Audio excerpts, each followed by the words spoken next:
I've been working at Horizon Marketing for about 3 years now. It's a medium-sized firm in the city, and when I first started, I was thrilled to land the job. Fresh out of college with a degree in marketing and a minor in graphic design, I felt like I was finally on the right path. The office had a modern, open layout with lots of natural light, and everyone seemed friendly and driven. I remember feeling intimidated but excited on my first day, clutching my new employee handbook and trying to remember everyone's names. My boss, Lena, 41F, took me under her wing from the start. She assigned me to work on a variety of projects, which helped me learn quickly and build relationships with different team members. One of those team members was Ryan, 32M. He'd been with the company for 5 years and was always willing to answer my questions or offer advice on projects. At first, I appreciated his help and thought of him as a mentor of sorts.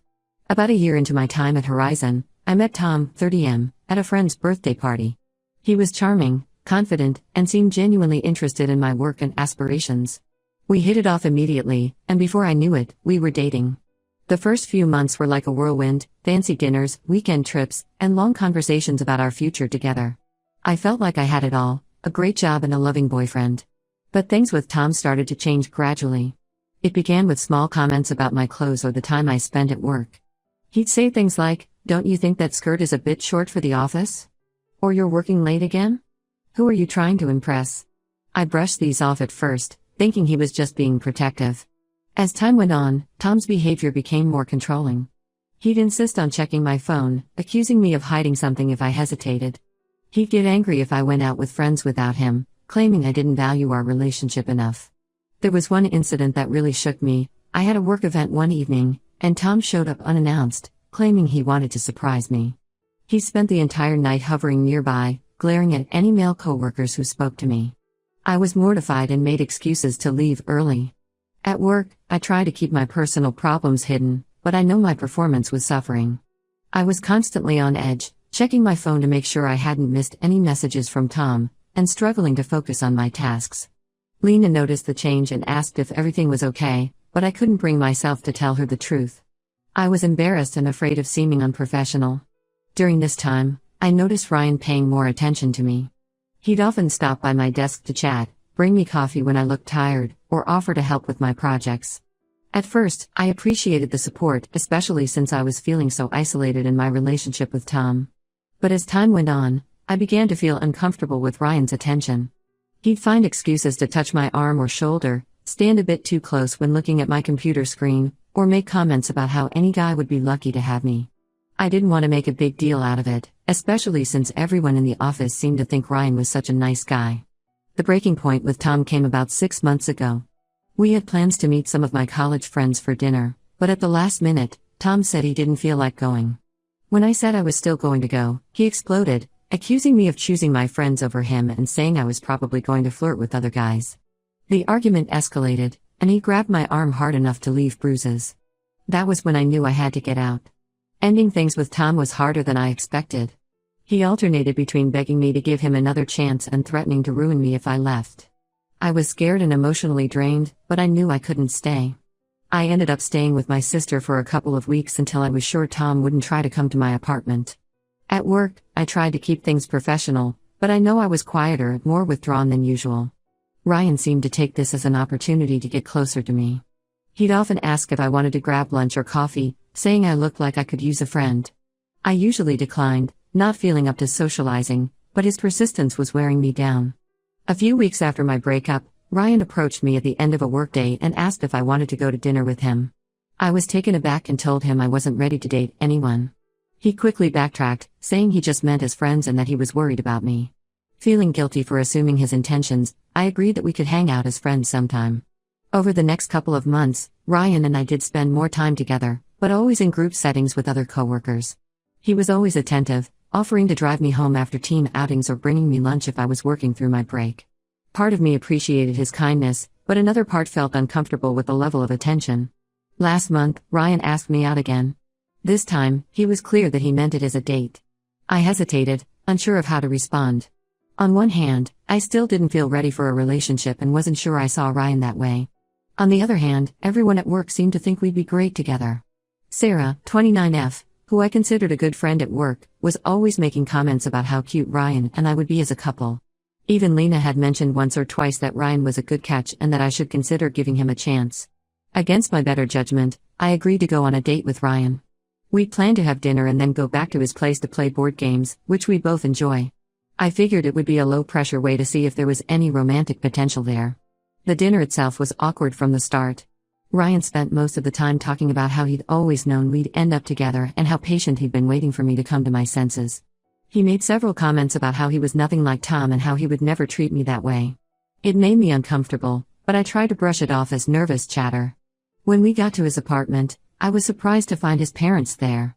Ryan still lives with them, which isn't necessarily a problem, but he hadn't mentioned they'd be home. He introduced me as his girlfriend, which caught me completely off guard since we were on our first date.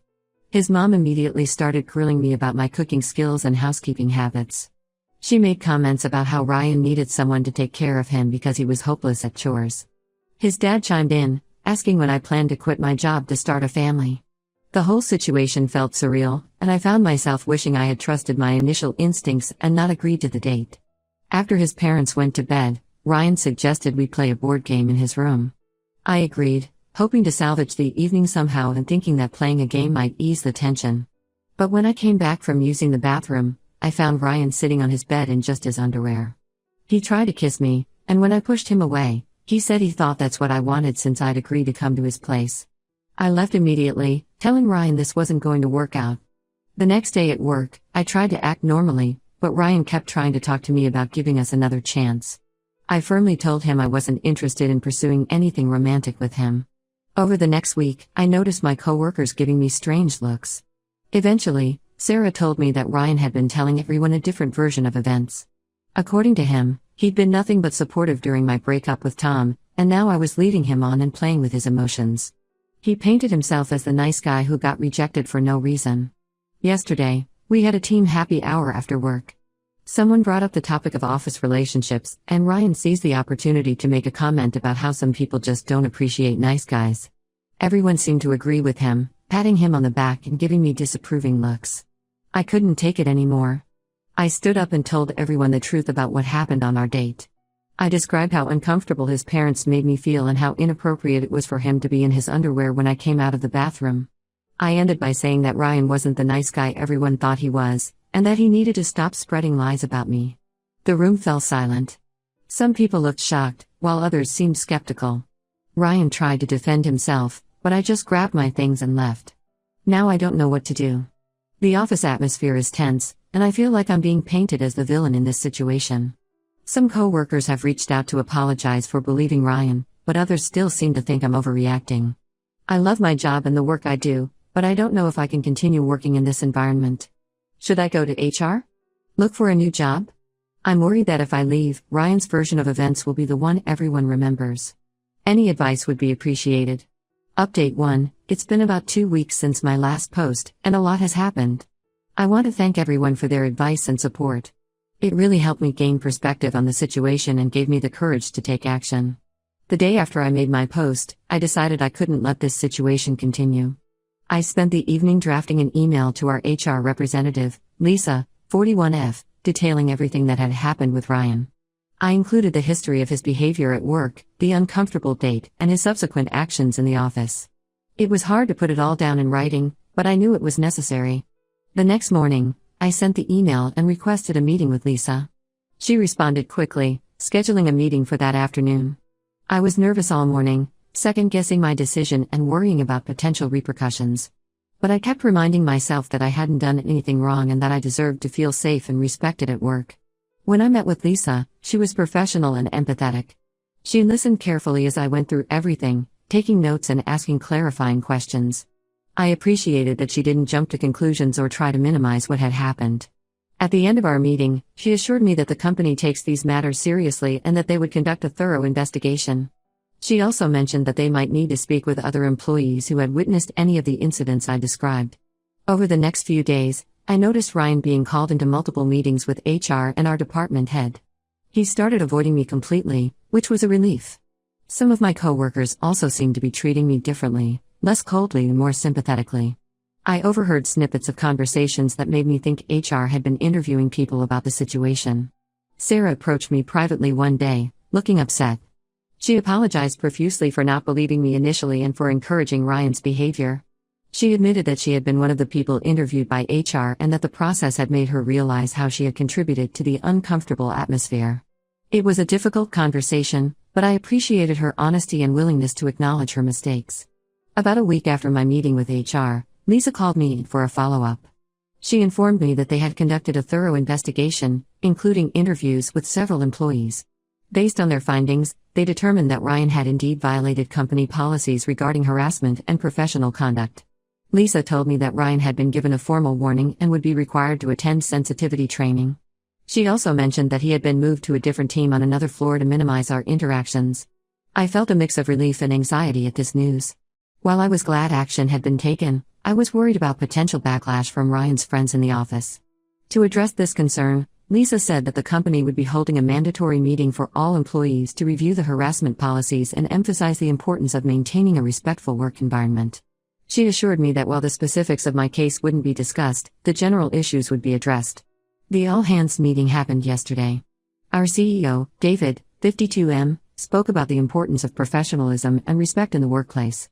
He emphasized that spreading rumors or creating a hostile environment for any employee would not be tolerated. I noticed several people glancing in my direction during the talk, but overall, the message seemed to be well received.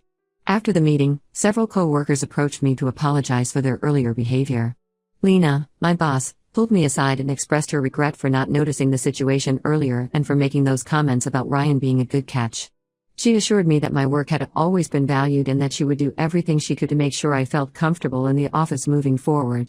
While I'm relieved that action has been taken, I still feel a bit unsettled. The atmosphere at work is definitely improved, but there's still an underlying tension. I'm trying to focus on my work and rebuild professional relationships with my colleagues, but it's challenging. Every time I walk into a room and conversations stop, I wonder if they were talking about me. I'm considering looking for a new job, not because I feel unsafe or uncomfortable anymore, but because I wonder if I'll ever be able to fully move past this incident while working here. On the other hand, I don't want to feel like I'm running away or letting Ryan's actions dictate my career choices. I've worked hard to get where I am, and the idea of starting over somewhere new is daunting. For now, I'm taking it one day at a time. I'm documenting everything, just in case, and I'm trying to rebuild my confidence at work. I've started taking on some additional responsibilities, hoping that focusing on my career growth will help me move past this situation. I'm also thinking about joining some professional networking groups to expand my contacts outside of this company, just to keep my options open. I'll update again if anything significant happens. Thank you all again for your support and advice. It's been incredibly helpful to have a place to share my story and receive unbiased feedback. Update 2. It's been about a month since my last update, and I wanted to share some new developments. The work environment has continued to improve gradually. Most of my coworkers have been respectful and professional, and I've been able to focus on my projects without constantly worrying about office drama. Ryan has kept his distance, which has been a relief. I occasionally see him in the hallway or cafeteria, but our interactions have been limited to polite nods. I've thrown myself into my work, taking on new challenges and responsibilities. Lena has been supportive, assigning me to lead a new project for a major client. It's been challenging but rewarding, and I found myself staying late at the office not out of obligation, but because I'm genuinely excited about the work. However, last week, an incident occurred that shook things up again. We had a client meeting that required representatives from multiple teams, including Ryan's new team. It was the first time we had been in the same room since everything happened, and I could feel the tension as soon as he walked in. During the meeting, the client asked about a project I had worked on previously. As I was explaining some details, Ryan interrupted me several times, attempting to correct me or add unnecessary information. It was clear he was trying to undermine me in front of the client and our colleagues. I could feel my face getting hot with frustration and embarrassment. After the third interruption, I took a deep breath and firmly but professionally asked Ryan to let me finish my explanation, reminding him that I was the lead on that particular project. The client seemed impressed by my handling of the situation, but I could feel the tension in the room. Some of my colleagues were exchanging glances, and I saw Lena frowning at Ryan. After the meeting, my team leader, Mark, 45M, pulled me aside. He commended me on my professionalism and asked if I wanted him to address the issue with Ryan's new supervisor. I appreciated the offer but decided to handle it myself. I didn't want to be seen as someone who couldn't manage difficult situations on my own. That evening, I spent a long time drafting an email to Ryan, carefully choosing my words. I wanted to be clear and professional, without letting my emotions get the best of me.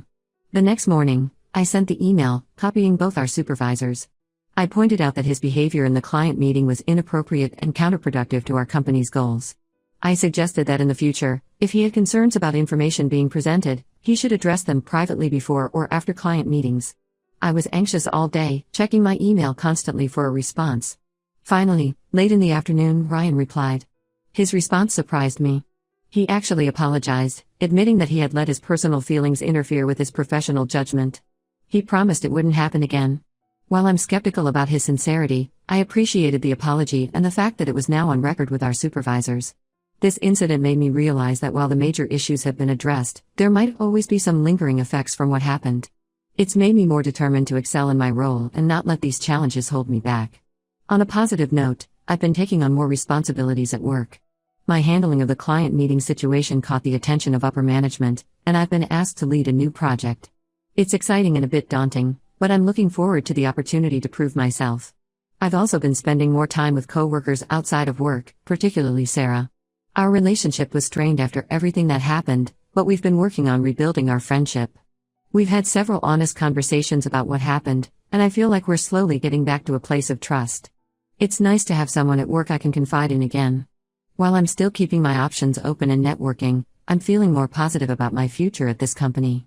I'm proud of how I've handled everything, and I feel like I'm coming out of this experience stronger and more confident in my abilities. That said, I'm still cautious and making sure to document any interactions that seem off, just in case. Update 3. It's been about 3 months since my last update, and I wanted to share some final thoughts on this whole situation. Work has settled into a new normal. Ryan and I rarely interact, and when we do, it's strictly professional. The tension has dissipated, and I feel like I can finally breathe easily at the office again. There are still moments when I catch someone looking at me with curiosity or when a conversation stops abruptly as I enter a room, but these instances are becoming less frequent. The new project I mentioned in my last update has been going really well. It's challenging, but I'm learning a lot and getting recognition for my hard work. Last week, I presented the project's progress to the executive team, and they were impressed with the results so far. David, our CEO, even pulled me aside afterwards to commend my leadership on the project. It feels good to be valued for my skills and contributions rather than being the center of office gossip. My friendship with Sarah has continued to grow stronger. We've become each other's support system at work, and it's made a huge difference in how I feel about coming to the office each day. We've even started a small lunch group with a few other coworkers, which has helped create a more positive atmosphere in our department. As for my career plans, I've decided to stay with the company for now. The new project has opened up some exciting possibilities for advancement, and I don't want to walk away from that potential. Plus, I realize now that difficult situations can arise in any workplace, and I'm proud of how I handled this one. That said, I'm still actively networking and developing my skills. I've joined a professional women's group in my industry, which has been incredibly empowering. It's given me a broader perspective on my career and helped me set some long-term goals for myself. I've also started taking some online courses to expand my skill set, focusing on areas that will complement my current role and potentially open up new opportunities in the future. Looking back on everything that happened, I can see how much I've grown from this experience. I've learned to trust my instincts, set clear boundaries, and advocate for myself in professional settings. I've also learned the importance of documenting incidents and communicating clearly with both colleagues and management.